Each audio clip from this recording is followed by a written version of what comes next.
Alright, and we are live. Hello everybody and welcome back to something I haven't done in a decent amount of time, which is a Tab G review. For those of you who are new to this, this is basically a series where people send me their gameplay of Tab G, and I go through and I look at it, I analyze it, and I tell them what they did well, where they can improve, and giving examples, details, and the like. So, yeah. Today we have a new person, so welcome to the club, or group I suppose, called Monica, which we will see in game by the name of Monica the Shambolic. I'm just gonna call them Monica because it's simpler to do that. Also, I might, FYI, in advance, I might accidentally misgender you. It's because I'm not very good at English, despite it being my main language. I mess up, so it's purely accidental. Trust me. Anyways, so they are new to Tab G. They've been playing a bit of time now. I think they have about 50 hours, but they're looking to improve and everything. And so I explained them how this goes, and so they sent me their gameplay and everything.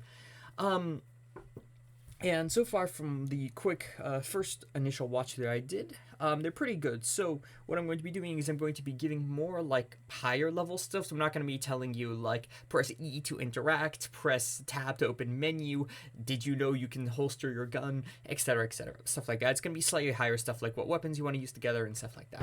So first things first, they're dropping into factory. Dangerous, but it can pay off well. Factory is pretty much the hot drop of this game. Like in any other battle royale game, you name it, it has a central hot drop location. It doesn't have the best loot in the game, but it has the like highest overall loot, I think, because Area 64 has the most loot, but it's in very condensed buildings. Which makes it absolute hassle to try and get anything from there.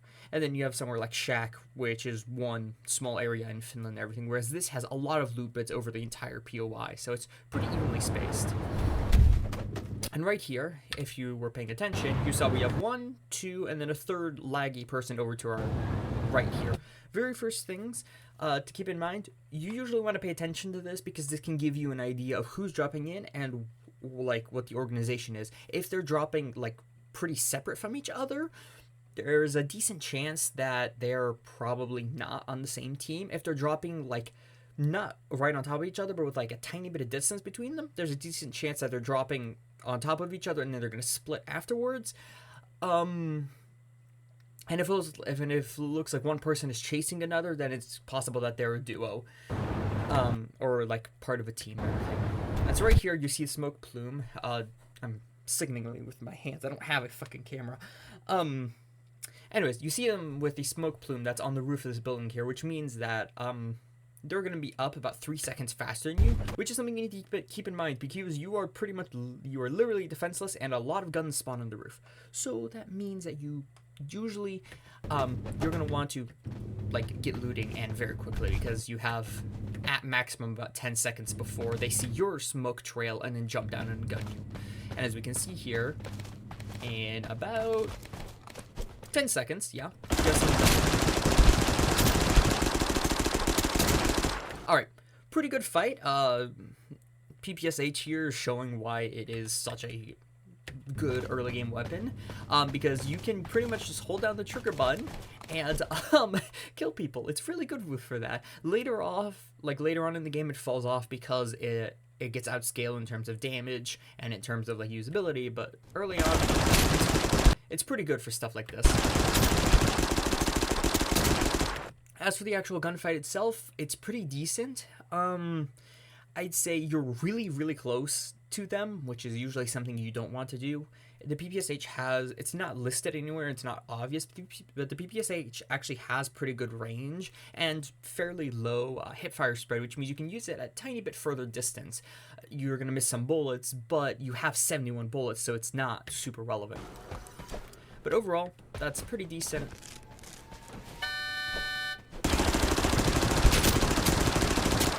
This was like absolute masterpiece showcase. Like what the frick? What the fuck? Like most of the time, I'm gonna be honest, you lose this fight. Like you're at like a third of your health. You're gonna eat the guns. However, I will applaud what you did here, or at least part of what you did here. So, you're running here, you're hurt, and you spot someone. Instead of just standing there and with your gun out and everything, you decide to reposition, which is good. Unfortunately, you didn't really reposition to the best spot that you could have, because as you can see here, this guy when coming in is inconvenienced because he has the pillar in front of him, but you're also inconvenienced because, well, the pillar is blocking off a lot of this angle, or at least it was a couple of frames before this, which is really not great for you because that means you don't get any advantage from shooting first, which you need because you're using the PPSH, and the PPSH kind of takes a bit of time to actually kill people, which is not good when you're dealing with very high or like very quick time to kill weapons such as Glockinators, Vectors, etc., etc. Here you're alive by sheer miracle. Most of the time you die here. Yeah. Anyways, as I was saying, for repositioning, this is a pretty good spot. It keeps you out of line of sight, and it means that you'll most likely get first shots on them when they're running in. But as mentioned, the issue with the pillar, and also once they actually get in the building, you're kind of exposed. You don't really have any cover that you could run behind. Now, well, that's a lie, actually. You do have, where is it? This pillar right here that was, where is it? Hold on. This pillar right here. This is the one that you have your back to when you're shooting this guy and everything. And funny enough, actually standing behind that pillar wouldn't be a terrible idea because you can shoot around the corner because Tab G is a physics-based game. So guns have physical models that like contort around spaces. So you can like stand to the side of a pillar and shoot people, and you have pretty much your entire left half that's covered, as so you're only partially exposed. But even if you don't stand entirely behind the pillar, just passing behind the pillar for a couple of moments throws off people's aim a decent amount, or even if it doesn't throw off their aim, it will limit the amount of damage they're dealing to you for a split second. So, let's say here that you had done this, and you had walked a little bit more to right and backwards and everything, shooting this guy, and you're backing over here, you duck behind the pillar for a second, you pop back out, you shoot them again, and might have taken an extra bullet, but then you would have maybe taken one or two less shots. And yeah, overall, is this kind of niche stuff is not super applicable in like the main game and like later on, because most of the time a lot of fights happen in open areas or like in situations where you can't really take use of immediate cover, but in situations where you're very injured or you don't really have many resources, taking advantage of things like natural cover or exploiting enemies, like where enemies go and will walk and everything is very important. Anyways, so you managed to survive this, and being paranoid, decide to throw out a smoke grenade, which is an excellent fucking play. Like, this is exactly what the smoke grenade is designed for, so good job on this. Now, admittedly, I would have done this for 1 or 2 bandages just to put you above the, like, 50, 60, or at least the 50 health threshold. And the reason I say 50 health is that most of the like assault rifles and stuff like this deal 23 damage on body shot, which means that it's 47 damage on headshot because of rounding issues. So if you're above 50 health, you can tank at least one surprise headshot and everything. Usually you're still going to die to the following bullets and everything, but being able to tank that one headshot means that, like, let's say you had a flintlock or something, you could spin around, shoot them, kill them, and then go back to looting. So it's kind of like a safety net of sorts, is being above that threshold. And the reason this is... Did you throw that grenade? No, somebody else threw a knockback a grenade around you. Let's see if you notice that. No, okay. That is the kind of thing you very much want to be aware of, because knockback grenades are a kind of grenade that's usually thrown to get people out of cover. That's pretty much their entire use, is getting people out of cover or off of roofs. So if someone's throwing that when you're low health and everything, it is quite possible that they are, that they're looking to get you out of where you're healing and everything and then gun you down. So you should keep right now you should have your eyes up, like looking around in the rooftops, and be looting via the tab menu on the side of your screen, or alternatively not looting at all and just waiting a couple of minutes, or not minutes, a couple of seconds to kind of like listen in, because that is something that not a lot of people do. A lot of people play this game like full intensity all the time. You don't really have to. You can just take a moment, like take a breather moment and just listen to stuff around you, because this game you can use audio a lot for a lot of very distinct clues. If you hear like a ton of footsteps off to your right and everything, you know that you can just kind of slip out the back and out to the left and everything, and you can go loot there, and you'll probably be safe for at least a couple of minutes. This is pretty good here. Instead of just immediately jumping up, you decide to go around and wait in cover. This is pretty good. If I don't think the person actually saw you there, but had they seen you, it's quite possible that they would have shotgunned up and then jumped down as you were trying to chase them up, because if you're trying to do parkour to go up and everything, you're not focused on shooting them, which means that they get first shot advantage on you, and they get the advantage that you're in a not super great fighting area, because usually a good fighting zone and a good parkour zone are not the same thing. Anyways, this, yeah, usually you just want to right-click attachments to equip them. It's the easiest way to pull it off. So this is one of the examples of a very dangerous fight. This guy across from you has a weapon known as the Gosbow. The Gosbow is a crossbow that fires explosive bolts, pretty much, that deal, I'm pretty sure it's 60 contact damage and then explode for 80 damage. And if you do the math, that adds up to 140 damage, which means that, yes, they will one-shot kill you after about, like, 3 seconds and everything. This is a problem because the crossbow doesn't really have any, or the Gosbow, because it's a basically reskin of the crossbow, doesn't really have any like hinders on its statistics, which means that it's pretty accurate in hip fire, and if the person is trained enough, they can't just hit you with one bolt and then instantly in the fight. This is why people hate the crossbow so much, is because it's a sniper rifle with so much less effort needed to actually get results. And needless to say, you do not have any blessings that could prevent this. You don't have a shield that could tank the damage. You don't have bonus maximum health. You don't have speed to be able to actually dodge the bolts. A dash. Actually, you do have a dash, but it's on cooldown. And stuff like this. So the problem here is that the way you're approaching this guy is pretty much the worst way you could handle a Gosbow fight, aside from standing still, because you are pretty much walking in either a straight line or a zigzag line towards the person, which means all they need to do is kind of aim where you're going to be, more or less, and then fire, which means it's really, really easy for them to shoot you, which then leads to instant death, or slightly delayed death. So instead, when you're dealing with these weapons like this, don't worry that, I know you didn't know because it's your first time. That last bolt almost nailed you in the leg. Anyways, you're not going to know how these weapons work. That's fine. But over time, just try and keep a mental track record of what weapons you die to in unfair situations. So when I say unfair situations, I mean like you just got jumped and instantly gunned by them. You were taking a fight, they pulled it out and instantly ended the fight. You got third-partied by it and couldn't retaliate, etc., etc. So stuff like the Gosbow, the crossbow, sniper rifles, some of the more scarce weapons, A12, etc. Those are going to come to mind, and those are weapons that you should probably go into the firing range and practice shooting them, like putting them on your character model, looking at your character model and everything, so you kind of like start developing instinct for knowing like when is someone using them because I hear them, when do I see that someone has them equipped because I see it on their model, or like I see them moving in a way that they want to be using, that they're likely using this kind of thing, because a Gosbow and crossbow play has to play a specific way and everything. They're not going to sit 300 meters away and try and snipe you. They're probably going to want to get to medium/close range and then try and bolt you, because it's a crossbow. It's got slower projectile speed than the bullet-based guns and everything like that. So overall, anyways, going back to this fight specifically, I will say fantastic grand shots here, like excellent cleanup, the aim was a bit off with the UMP, but pretty good cleanup here. I'd say pretty solid. However, in terms of how you actually took this fight, I'd say there wasn't really too much you could do. Okay, well, that's a lie. What you could do here is that you could run over to these fences on the right and then kind of like walk along the side of them and everything.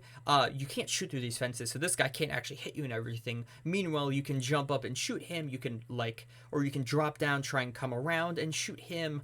Or if you want to, you can go around left here and then just kind of pester him as as they're trying to back up and trying to escape and everything, and you can shoot them as they're running away instead of just beelining it, and then a very good chance you flat out die. So kind of going for like a flank angle and everything. Alternatively, you can just throw a normal grenade here and then get into cover and wait.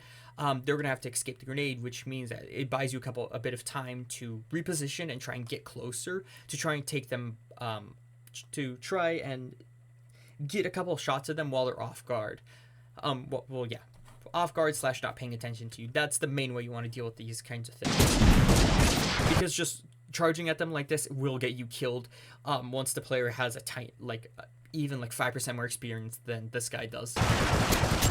And even like, I think you got lucky here by like not even half a second of like positioning, because that would definitely have killed you. Anyways, so you hear some guns here firing. That is all right, pretty good. You do hear a shotgun firing, but it's firing in 2 shots, which means it's probably a double barrel. That means that someone's most likely repositioning around, which is, I mean, it's fine. People do that all the time, but it means that you should be somewhat aware that, hey, there's still enemies in your area, and hey, they're looking for a fight, because if they aren't, like, usually you're not going to use the sawed-off, you're trying to be sneaky. If you're looking for just like pure speed and efficiency, you're going to be using the sawed-off. Okay, did you hear this guy? Maybe? No, actually, I think you got really unfortunate here. Shield Blessing saved you here, which is why, part of why it's really good, is specifically to deal with like high bursty weapons like the auto bow. So you take down guy 1. This is definitely a play. So, I mean, like, it is inconvenient, yes, and if the other people were slightly more aware, they could have thrown down like a standard grenade at your feet and then pretty much killed you. But funny enough, this actually was beneficial for you because it let you, it pretty much worked as a smoke grenade and gave you a little bit of time to escape and now get to cover and everything. This is not good, what you just did right here, and I'm going to explain why very shortly. So, when you're bandaging, you can't shoot and you can't sprint, and pulling out your gun and everything will interrupt the bandage. So this is bad for a couple of reasons. Number one, you can trigger what's known as a ghost bandage, which is, I believe this is how it works, where you start to heal and then you swap off and then the game incorrectly registers you as having completed the operation. So it deducts the bandage from your inventory, but because, like, on your end, you never actually did the thing, you never actually finished the healing process and everything, the bandage will still stick around in your inventory. I believe that's not the main way that's triggered. The main way is via, like, picking up, like, drops that someone else picked up but the game didn't register and everything like that. But what it can lead to is that, like, medkits, for example, you might think that you have you have like a medkit left over, but in fact it's just a ghost medkit that does nothing, which is pretty bad in a situation where you would need a medkit. The other reason that this is bad, and this is the more important one, which I probably should have started with it in that case, is the fact that you are exposing yourself. You're basically making yourself into an open target because you don't have any of your guns equipped, you are slowed, and you can't sprint, and that means you can't sprint, jump, or strafe correctly. And it's not even that you are not shooting, you have your guns stowed, which means it's going to take a second to pull them out, at least, pretty much around a second to pull them out, like half a second or something for your mind to actually calibrate the aim with the laser sight, or even now with the laser sight, just calibrate the aim, and then you're going to start shooting everything, which is not great if the enemy gets the drop on you. So overall, like right here, you can just sit behind this container, everything. If anyone's walking around nearby, you're going to hear their footsteps, or you're going to see their shadows, or if you don't have shadows enabled, they'll most likely see like a part of you and try and shoot you. But like this thing of like fully exposing yourself to an area where you know enemies were and enemies were shooting at you less than 5 seconds ago, not great. I have no idea what that guy is doing. Right.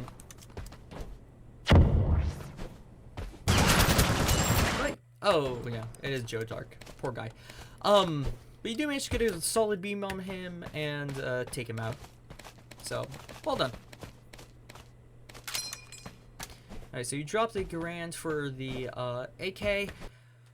I mean, yeah, you can do this. I'd say usually this is not a great combination, mainly because UMP and AK fill pretty similar roles. They're both, like, close to mid-range weapons that, the UMP is an SMG that extends its power out to mid-range and benefits solid aim, and then the AK is just kind of a general use gun. So they're both pretty good general use guns, but they're also both general use guns, which means that if you get it, like, you don't have anything for dedicated close quarters engagement, which you tend to end up in a lot of those. So you're probably going to be you want to be looking on a weapon. Hold on. You want to be on the lookout for a weapon that will benefit you for that. And even keeping the Grand actually wouldn't have been a terrible idea, because from what we've seen, you have pretty solid Grand aim, and being able to start the fight with 40 to 50 damage out of the gate, especially early on now, where people are unlikely to have a full 3 blessings, or if they do have blessings, it's not any very high rarity ones, is very beneficial because you're literally skipping half of the fight.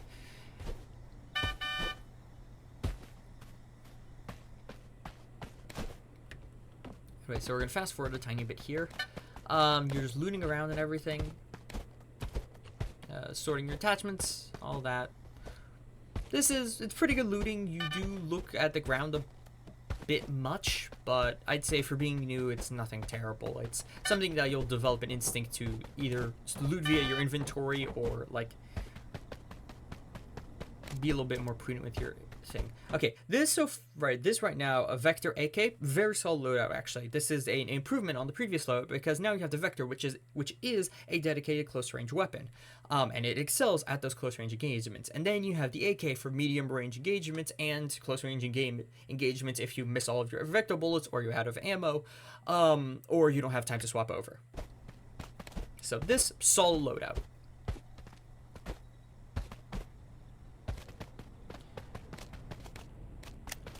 This is not a solid. Actually, hold on.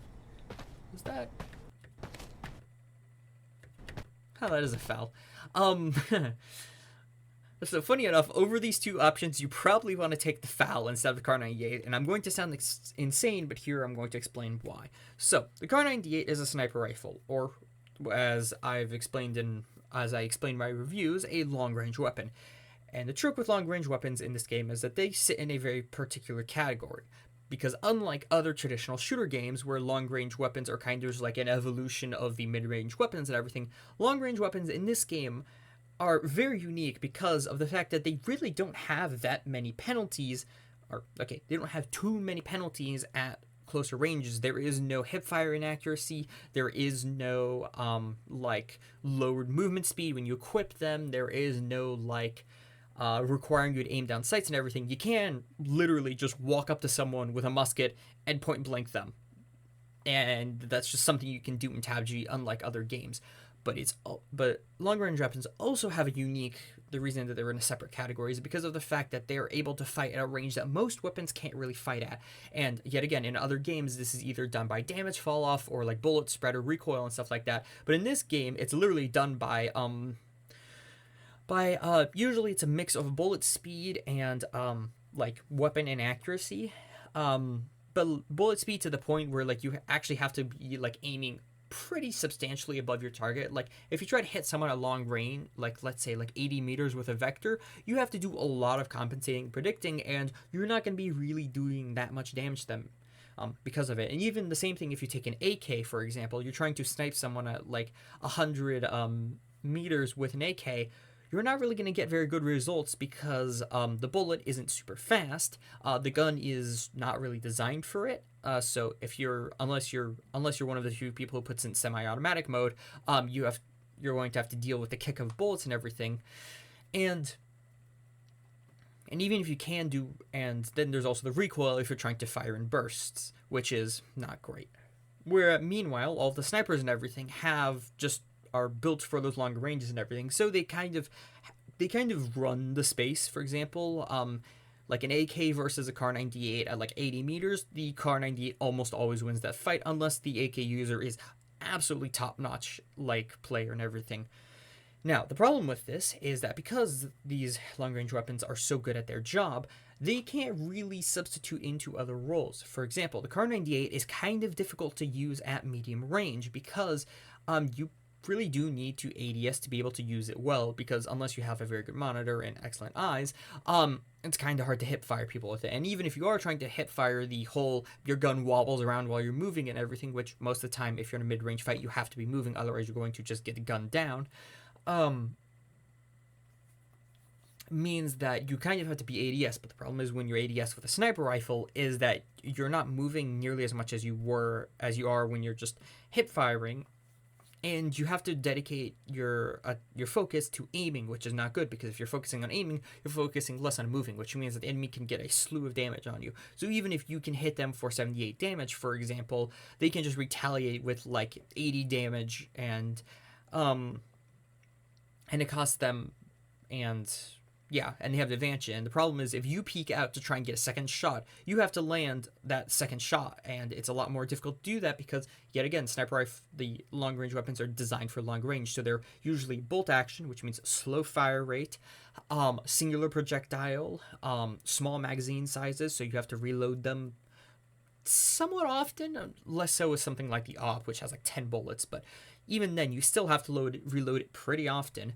And meanwhile something like the AK reloads quite quickly and everything. So let's say you and the enemy are both at 20 health and everything. If you peek out to try and land a shot, you have to land that shot, otherwise you have to duck back into cover and then go back out and then shoot and then get back into cover and everything. Meanwhile, they can just hold a slightly off angle and just hold down the trigger button when you appear, and there's a decent chance that one of their bullets will hit you, and then they win the fight, because assault rifle beats sniper rifle in medium range engagements.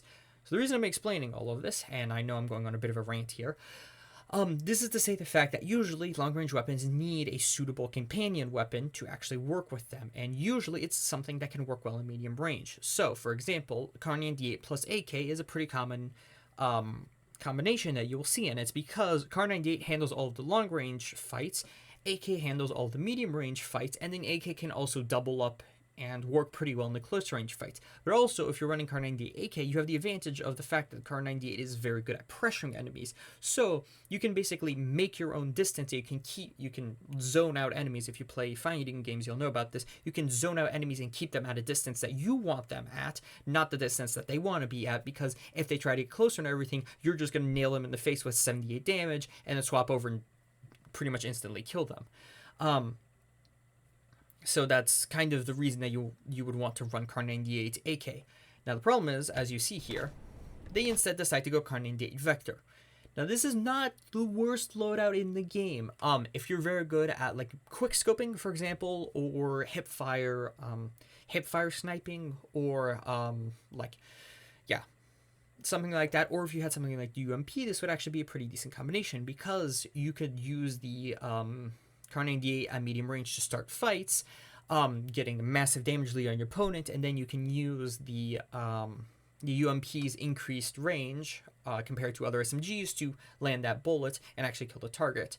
Or alternatively, if you're sticking with the AK, like I said before, it's a great combination. Another issue here that I mentioned in my message is that the fact that the AK and the UMP both deal 23 damage and Kar 98 does 78, so that adds up to 101, which is enough to kill someone. Meanwhile, Vector only does 17, or it's either 17 or 18, I can't remember. But that means that you need 2 bullets to kill someone, and it's less likely for you to land 2 consecutive bullets than it is to land 1 bullet. And that's also not taking into account the fact that you might hit a limb or something like that, which is going to drop that damage even lower. Now, the reason that I said the FAL would be a better option here is, yet again, what I literally just said. It's a slight continuation of it, is that the DMRs in this game actually have an advantage over the sniper rifles, except nobody fucking knows this because nobody uses the DMRs, because they just don't. Pretty much because this is a very gross oversimplification, but the TABG player base is pretty much TABG higher level, like pseudo-professional player base is pretty much split into 2 camps. You have the hyper-aggressive machine gun / minigun / point-blank weaponry users who play very up close and basically rely on very high damage yet very inaccurate weapons to actually kill you. And then you have all of the ones who sit 100 meters away and then cave your skull in with a musket headshot or a crossbow headshot if they're feeling extremely devious. And the thing is, you don't really have many people that fight at like medium range, which is a problem because DMRs need people who fight at medium range. So because of this, you've never had anyone who actually sat down to master and get the potential of the DMRs, which is why they're pretty much universally undersold by literally everybody who isn't me, because it doesn't fit any other playstyles. Haha, shocking. Card not designed for person, does not suit person's need, person values it less. Point is, FAL here would actually be pretty beneficial instead of the Kar 98, because what you can do with the FAL is that you can use it kind of like a harder hitting, more range version of the M14, which means that you can very easily start fights with 1 or 2 bullets, and actually that would be pretty beneficial. Since the FAL sadly only does 49 damage per bullet, that means if you hit 2, you leave the enemy at 98 health. But, conveniently, the Vector is a bullet hose weapon, which means it fires out a lot of very little damage projectiles, but 17 is a lot more than 2, which means that as long as 1 of your bullets hits the target that's currently running away from you, they're gonna die. So that's pretty good. Alternatively, if you're running towards someone, you can just hip fire a couple shots with the FAL, and yet again, like with the Grand, you're dealing half of their health in a singular bullet, so that means that when you actually get there with the Vector, there's a much higher chance you'll be able to kill them in a singular magazine instead of having to reload and wait for another shot. So that's why I say that either the AK, so you'd either want to run a Kar 98 AK so Kar 98 AK Vector, or if you want to run a sniper-like weapon, Grant Vector or FAL Vector. Now, admittedly, as we will see here in a couple of moments, oh, you put a fire rate variable on the Vector. Okay, no, don't do that. Okay, quick lesson here. Fire rate barrel is not a very good attachment. It is good on a very select amount of weapons, and the amount is like 3, I believe. If there are 3 weapons it's good at. Basically, what the fire rate barrel does is plus bullet speed, plus fire rate, obviously, but it does less damage. So, all of your bullets fire faster, but they deal less damage. Problem is, this is pretty bad for most guns, because the amount of damage it deduces usually drops them below a breakpoint, which, for a simplified explanation, basically says that, like, the Scar H, instead of needing 4 shots to kill to the torso, which is one of its perks, needs 5 kill, which makes it a worse weapon. Because part of the perks of the weapon is the fact that it can kill in only 4 shots. So, yeah. Now, admittedly, there are some guns that actually don't care about this. For example, the, the Browning, the 30-round machine gun that you'll find with the abhorrently long 5-second reload. It actually doesn't care at all because about the fire rate barrel, and actually benefits highly from it because it has 32 damage by default. If you, hold on, I cannot draw. It has 32 damage by default. If you add on the fire rate barrel,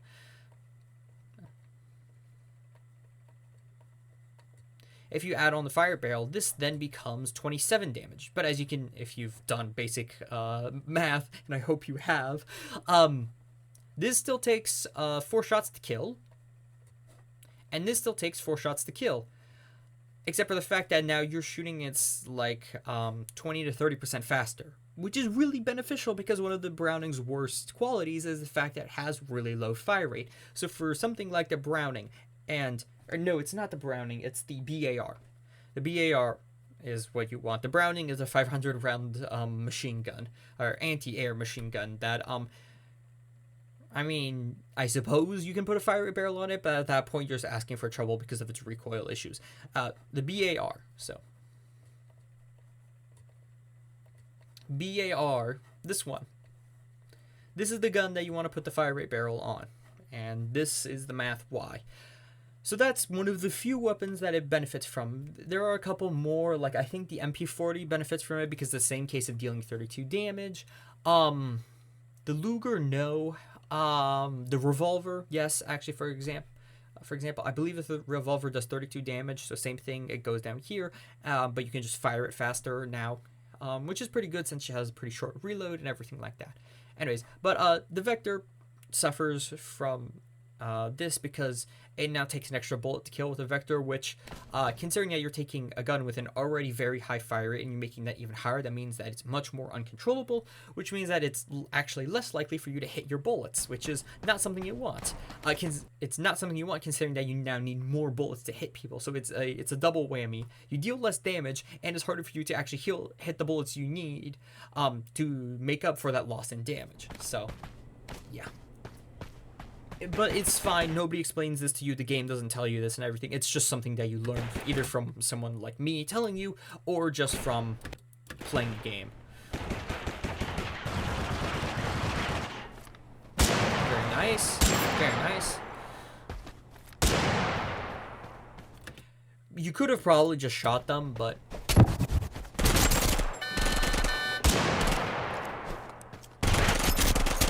yeah. I'd say in that scenario, overall, this is a very solid fight. Very well done. A couple things I would do differently and that you probably should do differently. This is great. For the most part, the container here is blocking off this side angle, so anyone here can't really shoot you. And if they do want to shoot you, they have to expose themselves. And you're not super exposed to this whole upper area. You're exposed to this area, which, if these people were more experienced, nope. That's not what I want to do. You would probably have taken at least 20 to 50 damage right now if this guy was more experienced and seen you, because they would have shot you first. Which means that you actually probably wouldn't have landed the shot because you're currently being shot, which throws off your aim and also messes up your brain into panicking. It's an instinct thing, which means that you're unlikely to hit that shot. But you do. Here, you missed a shot. Realistically, they're standing still, which means you can probably just gun them with the vector. But it's fine. Also, so now you run into a bit of a dilemma here. You have this guy, and you have the guy on the floor. This guy isn't shooting you, and does not seem to be moving at all, which means you probably want to shoot the person on the floor. And the reason for this is the person on the floor can't fight back at all. They are pretty much stunned out of the fight for at least 1 or 2 seconds, maybe even 3 seconds. If they got unlucky on their knockback roll. This guy, however, he could very much just pull out a musket or a blunderbuss and just flat out one-shot you. He doesn't because they seem to be very new to the game, but yeah. Meanwhile, okay, actually, I'm gonna go back and explain this and put up a hypothetical scenario. So let's say these people were competent fighters and everything. So you shot that first guy, you shot that second guy, and you down this guy, and then you run in here. This guy, competent guy, starts shooting you. Let's say he has like a Thompson, for example. Hits a couple of bullets. Okay, you've lost 46 health, but you managed to down him. That's all right. Problem is, you already took damage from the other guy earlier, so let's say you're down to like 30 health or something. This guy gets up. He's still full health because you missed your snipe on him, which means that they can turn around. They shoot like 2 bullets, or like let's say they had an M14 or something. 1 M14 bullet, you're dead. 2 Thompson bullets, you're dead. 2 AK bullets, you're dead. And they're at full health. Meanwhile, you're not. Now, this doesn't happen obviously because they're brand new to the game, but keep in mind that not going for inconvenience enemies like that, you're basically hindering yourself because of that. Now, obviously, this is not a universal case. You don't always want to go for the down person. Sometimes there's like a higher priority target. So let's say the person down has let's say what's a good example? A Glockinator and a Katana, which is not the worst loadout, but I've seen it before. It's very uncommon, but I have seen it. And then the other guy has like a double shot and a minigun, which uncommon combination, but uncommon combination, but both of those are very, very dangerous weapons, and which can pretty much end your existence in a fight entirely, especially if you're playing solo squads. In that case, you want to ignore the down guy and just go over and shoot this guy that's higher priority. Because they're more likely to kill you, and it's more valuable for you if they die immediately instead of the guy you just took out. Alternatively, if the guy you just took out is a pretty big danger, let's say they have like an AA-12 or something like that, and you manage to buy yourself a couple of seconds from them, you can run over, down this guy, and let's say you have like Vampire or something, you can heal from them, or you can just down this guy and then keep moving and start healing up and everything. And this puts the enemy team in a bit of a dilemma where they can either chase you, like chase you, but you have a bit of advantage because you're further ahead because they were stunned for a couple of seconds, or they can go and try and res their teammate. And you can exploit this with grenades, with camping, not camping, but like positioning. Well, you can flank them whilst they're mid-res. You can push angles. So like, let's say that they're, I'm gonna draw like a little hypothetical scenario here. Like, let's say you have like this guy on the left here that you shot earlier, that like they full healed because they had like a regen, or like they had like, yeah, regen or something like that. And then so they start running in, and you have like this guy in the shack right here. He's flat out down on the floor, and you have the guy who's right behind you and comes in to start healing this guy. Let's say you hadn't taken this guy out, and you had just slightly hurt him or something like that, and you are I'm gonna put you in pink. You're over here, and you're currently running this way. Well, if this guy isn't downed, then all three of them can just kind of converge and then just start chasing you all three at the same time, and they can take different routes and everything. Not great for you. However, if this guy is downed, this guy over here in the corner that's currently behind you is probably going to walk up and try and res this guy. Meanwhile, this guy on the left, because he can't really contribute with the res, there is no like coordinated helping, unlike something in Fortnite where you can like get two people to resurrect someone and it speeds up the timer. There isn't that in Tab G. So this guy is pretty much just going to go and try and chase you down, and this is actually pretty good for you because now it's one versus one instead of 3 versus 1. And let's say you do the same thing again, and you take this guy out. Now suddenly this guy has two problems, because let's say that he isn't able to pull off the res and he stops it midway through. Suddenly he now has 2 down teammates and 1 enemy that's currently running away and knows where both of his down teammates are, which is a fact that the enemy, aka you, can exploit. Alternatively, let's say he does manage to get this guy up and everything. This guy is only going to be at 15 health. I think it's 15 or 30 health or something like that, which means that they're probably going to be out of the fight because they're going to be trying to heal and trying to get their health back and everything. So that means that it's still a 1 versus 1 with one guy that's out of commission because they can't fight. If you get a good angle, you can down this guy again, which makes this guy behind you, it makes their life even more difficult because they just res them and you just took them out again. Or even if you don't, you can go and face this guy that's right here, and then you go and chase down the guy who's healing, and then just take them out because they're at lower health. Anyways, that's a very convoluted way of saying that usually you want to prioritize the guy that's down on the floor, but there are specific scenarios where you might not want to.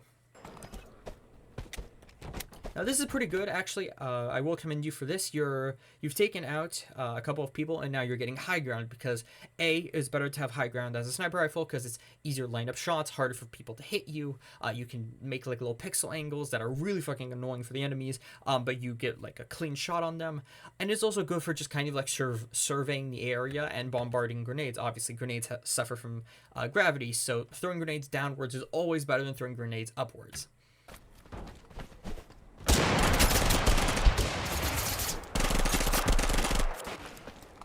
Anyways, so... And actually, case in point, this is quite literally what I'm talking about. What I was talking about like a couple of seconds ago. So, you see this guy over here, and then you see this guy rezzing. And so this guy, you inconvenience the fuck out of them by throwing a knockback grenade.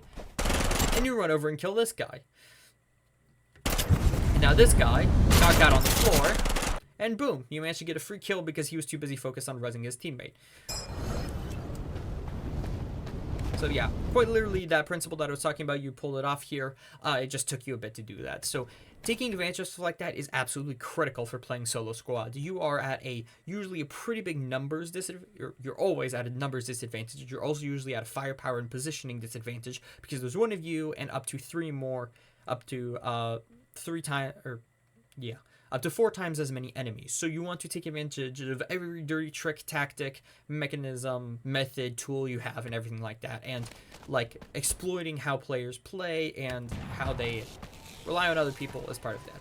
Now you hear a large booming sound. That's probably a musket or one of the musket using ammo guns, which means you should, yes, you should probably have your ears open and you should probably be careful while looting.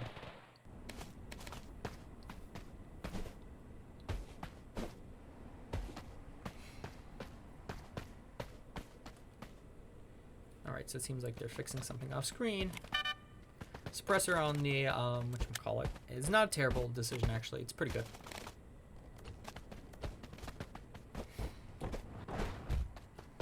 Alright. yeah, it's kind of hard to shoot somebody in a car. This is something that you learn over time. That either you need to jump in the car and then shoot them in the back of the head, because you can hijack enemy vehicles, or you just let them get away. Because right now what you're doing is you're pretty much just exposing yourself to all the people around you that you heard shoot with the musket weapon, and you're standing still with a sniper rifle, which means you're exposing yourself to getting shot in the back of the head, or the side of the head, or wherever. And fun fact, the shield blessing does not help against one-shot weapons, because it triggers on the first instance of damage, and it doesn't like, it's not like a recharging shield or everything. It just triggers when you take damage, and it prevents you from taking damage for like a split second or two. So it's great against something like shotguns or machine guns or minigun and stuff like that. Absolutely awful against crossbow, musket, etc., etc.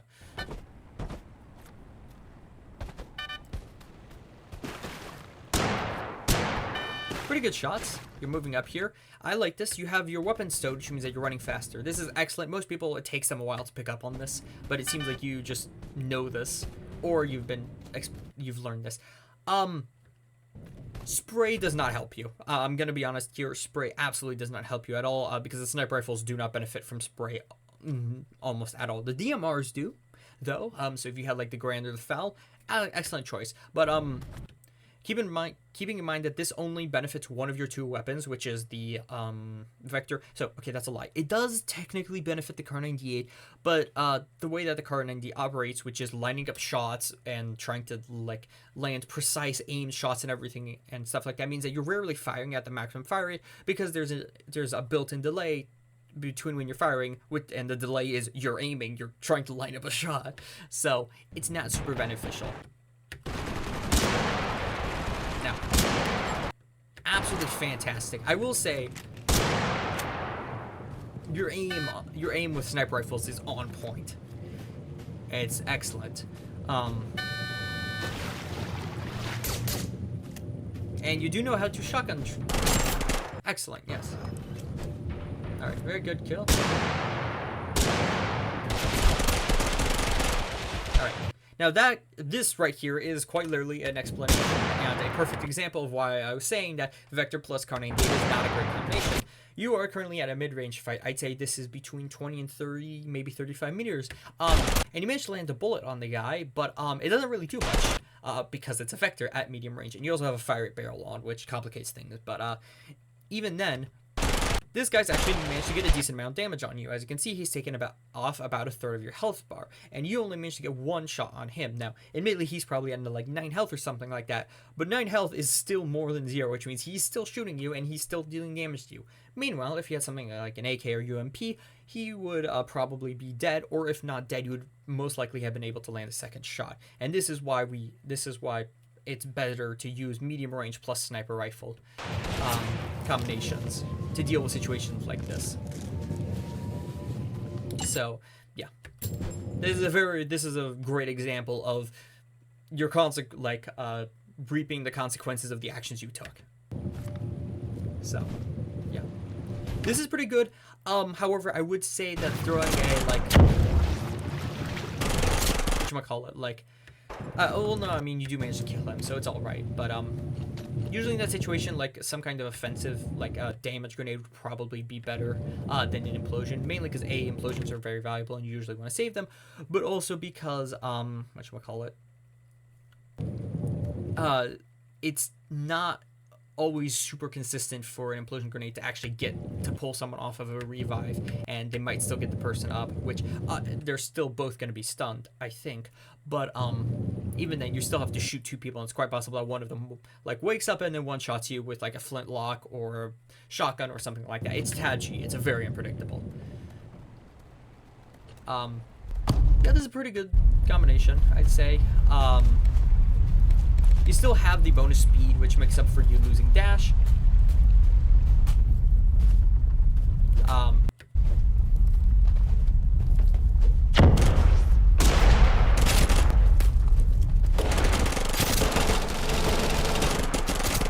Alright, so remember how I said a couple of minutes ago, or not a couple of minutes now, I think it's been like half an hour now.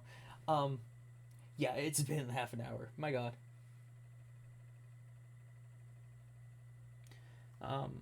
Wait, actually, hold on.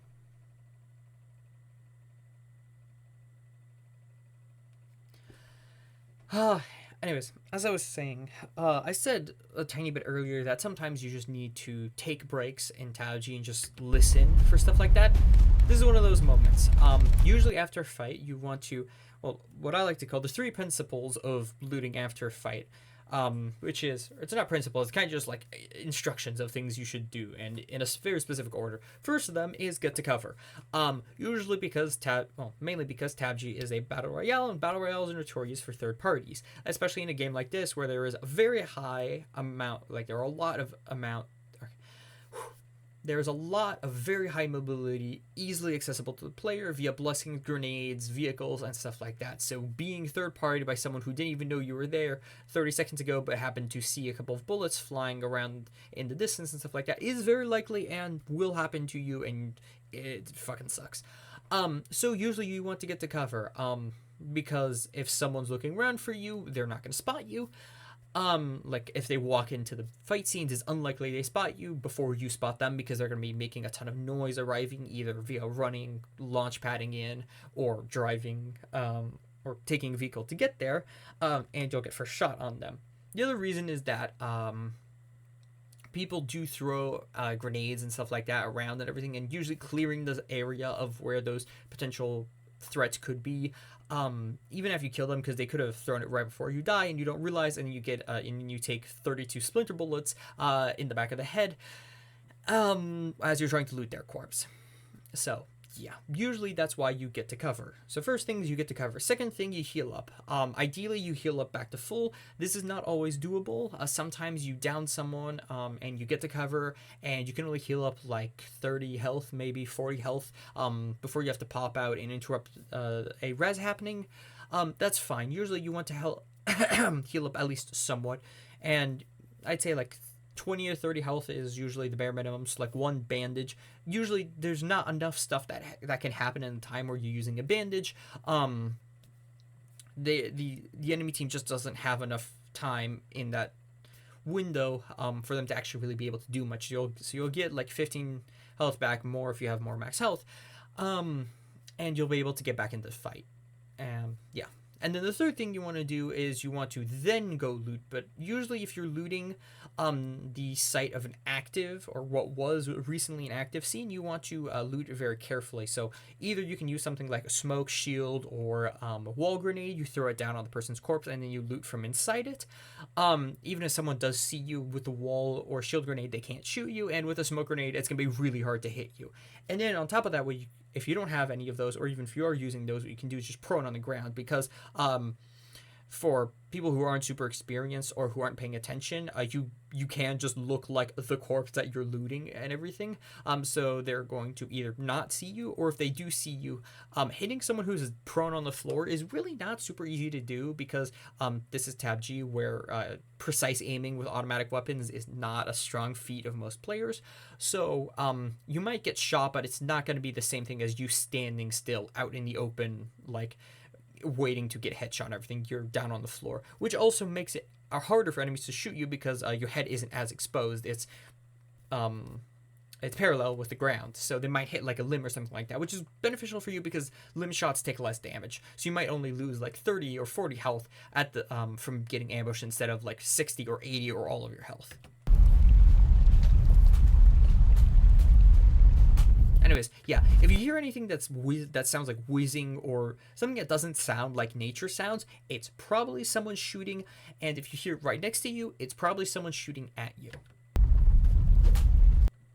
So, this is decent here. Actually, this is a continuation of my point of earlier of why you don't really want to use whatchamacallit, close range plus super long range, because here you're at medium range and you can't really do much. If you stand up on the tree and you try to snipe them, they're going to shoot you in the face. But so that means that you have to get close with your vector, which means that they're able to land a shot on you. And as you get closer, they pull out a minigun, or it's not a minigun, it's an MG42. But if you hadn't ducked behind that rock, which I will applaud you, that's very good use of cover in the area, you would have taken like 60 damage right there to the face.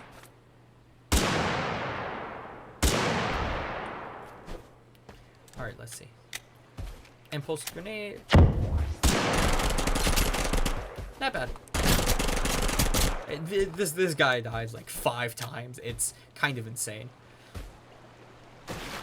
Anyways, you're doing all right so far. You've gotten a lot of kills. Admittedly, they are not the most competent players, but you've been playing pretty decently. So, good job on that.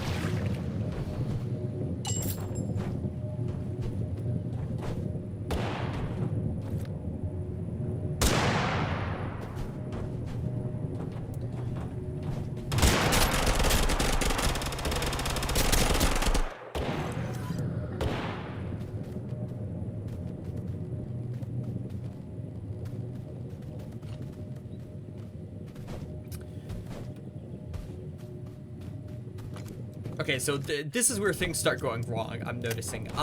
2 sprays, like I said before, 1 spray is kind of already overkill. 2 sprays is really, really overkill, especially considering using a vector. If you're using something like maybe like a MP40 in your first slot, and you're kind of using that as like something like an MP40 or a BAR, which is, they're pretty good guns. They suffer from slower fire rates and pretty long reloads.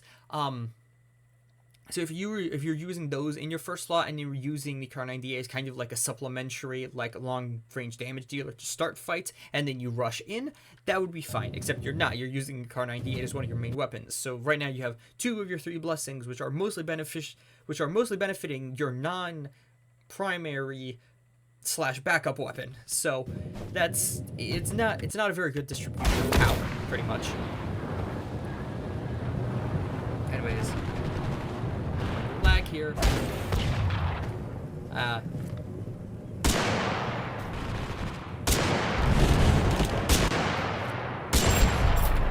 So, unfortunate here.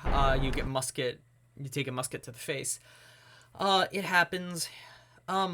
Usually when you want to do against people like that, if you see that they're standing on a rock and they're standing still and everything, once you get the first shot, you can just kind of lob a grenade in their direction, because one of them might notice, but it's unlikely both of them notice. And even if both of them notice, throwing the grenade will force them to separate, so you can then pick them off one by one and then take them down in order.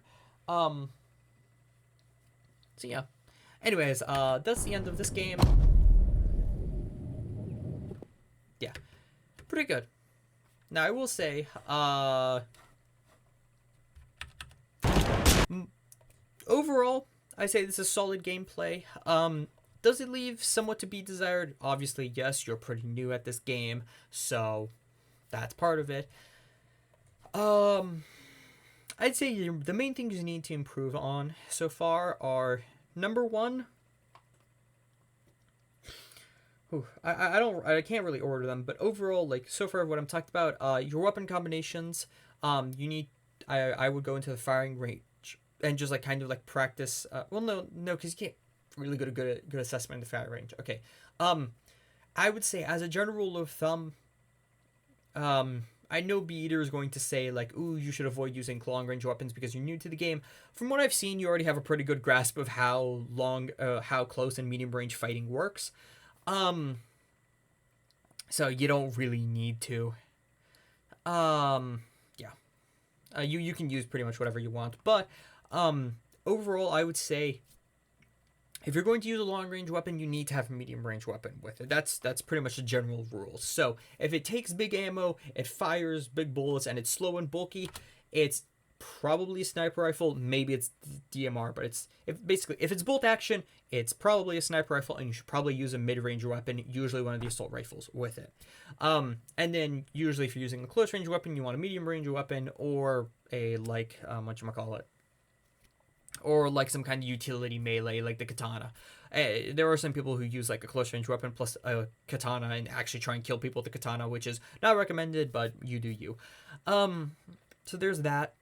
Your aim is very solid from what I've seen. Your decision making in fights is pretty good. There are a couple of moments where there are a couple lapses.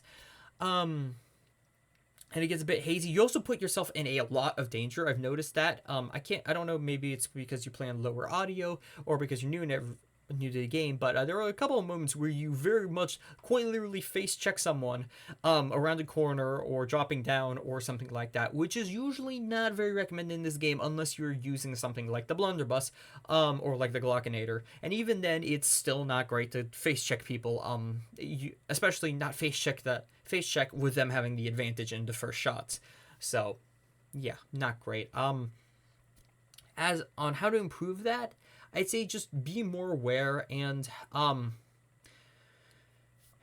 be more aware of the surroundings, and also take note of like where people firing and like where footstep audio is. People firing is a pretty big one, because if you hear people firing in an area, try and get in at like try and get somewhere where you can like see that area and try and like make an assessment. If you like hear like, let's say like an assault rifle, and then you like get to like a high ground or something like that, and you see two people like fighting over there, or like you see two people and then like a grenade after effect or something like that, you can probably guess that they're two smaller squads maybe fighting over there, which means that it's unlikely that they will be there's going to be other people around, so you can go and just third party them pretty easily. But if you hear assault rifle firing and then you go and check and there's nothing there, like there's like a bit of loot in the ground but it looks pretty much empty, then you should probably be a little bit more careful and then have your eyes up and focus a bit less on looting.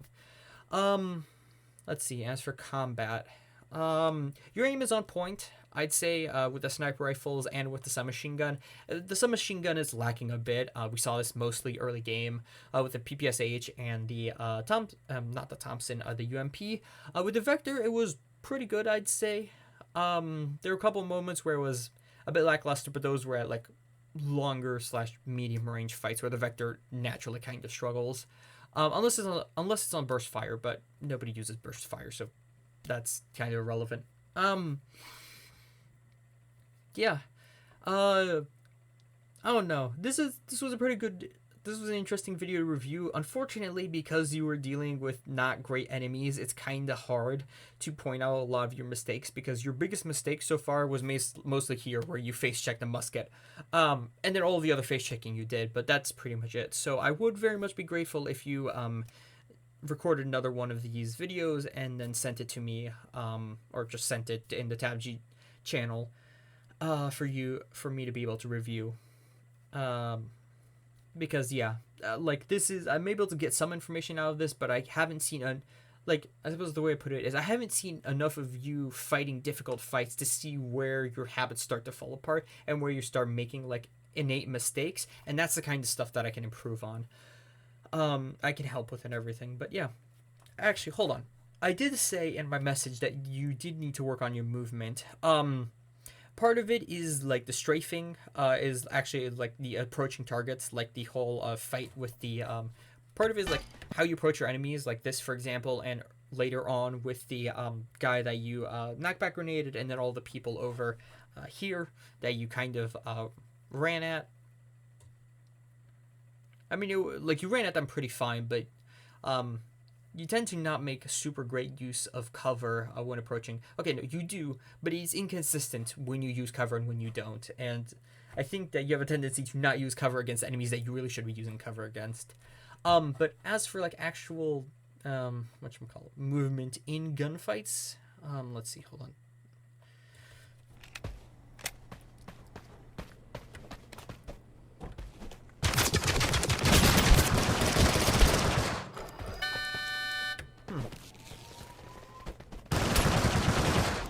Ooh, okay, actually, here we go. Here's a very good example of this, and I know I do this, so. This right here. As you can see here, you're kind of jumping up and down and everything. Jumping up and down doesn't really do much. It makes you a tiny bit harder hit, but it doesn't really do much aside from throwing off your aim. I mean, it air quotes corrects it, but it really, realistically, it just kind of throws off your aim. So.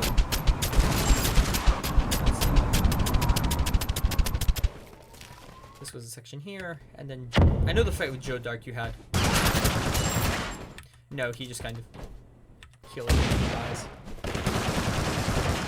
Yeah, okay, actually, this is an example of like just a short hop in place. It's all right, but like it's not super great. Mainly because you're stuck in midair then as they're going around the corner, which means that it's gonna take you more time to get around. But B, it also throws off your aim, so like. But I don't know. This feels. I think I'm just nitpicking here. Let's see.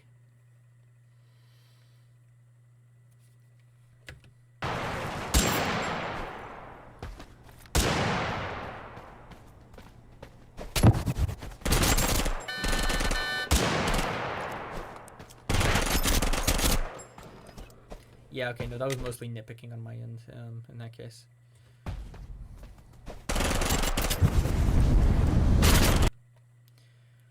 Let's see, what about over here?